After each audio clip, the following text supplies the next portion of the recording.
Қайырлы күн, құрметті көпшілік.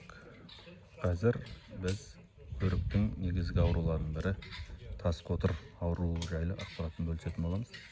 Міне, бұны айырудың еш қиындығы жоқ. Өріктің жемістерінде мынандай дақтар пайда бола бастайды. Және бұл андайға дейін түрін өзгертіп, тауарлық түрін құртып, дәміне әсерін етіп, сонда бір зияндарын тигізеді және өнімдікті азайтады. Бұларды не істеуімізге болады деген сұрақтар туындайды. Көпшілік кімнің өрі бар, ол барлық аурумен таныс деп ойлаймын. Бұған байланысты ең тиімді жолдың бірі ол химиялық жолмен өңдеу. Бірінші өңдеуді ерте көктемде бүршік жарып келе жатқан кезде, екіншісін гүлдеуден алдын және үшіншісін гүлдің жапырақтары түскен кезде ұсынылады фунгицидтермен өңдеу.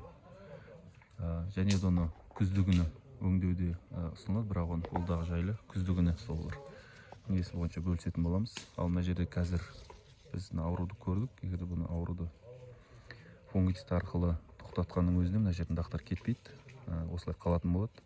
Бірақ ары қарап жайылуына кедергі болады, тоқтататын болады фунгицидтер. Ал сол жынды дақтар болмас үшін фунгицидті өңдеуді жаңағыда айтып өткендей бүршік жарған кезде, бүршік жара бастаған кезде және гүлдеуден алдын және гүлдің жапырақтары түсіп жатқан кезде сапалы фунгицидтермен жұмыс істеу ұсынылады.